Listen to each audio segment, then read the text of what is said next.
Avropanın Azərbaycandan öyrənəcəyi çox şey var. Mən həqiqət deyirəm, abartmıram. Həqiqətən Avropa çox çox şey deməyim, bəzi şeylərdə dala qalıb bizdən. Yəni ciddiyəm, bunu videoma axıra qədər baxın. Onlardan birisi bu parking sistemidir. Deməli Avropada, İtaliyada, Romada, yəni dünyanın belə də ən qabaqcıl ölkəsinin paytaxtında baxın, parking üçün maşını gəlib saxlamalısan hardasa küçədə. Sonra piyada gəlməlisən, bu aparat tapmalısan belə.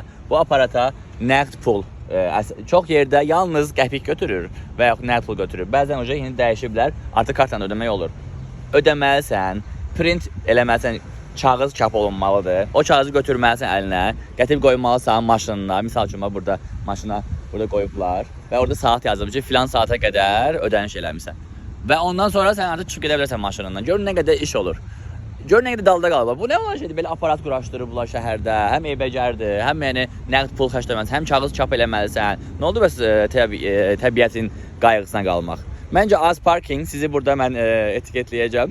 Az parking üçün burada qəşəng bir biznes var. Gəlin, bir proposal verin Romaya və ya Avropanın hər yerinə. Avropanın demək olar heç yerində mən belə az parking kimi applə park eləməyə bir yer görməmişəm. Ona görə də məncə siz gəlin, konkret sizin üçün qəşəng burada bazar var. Uğur olsun. Mən də oradan faiz verərsiniz.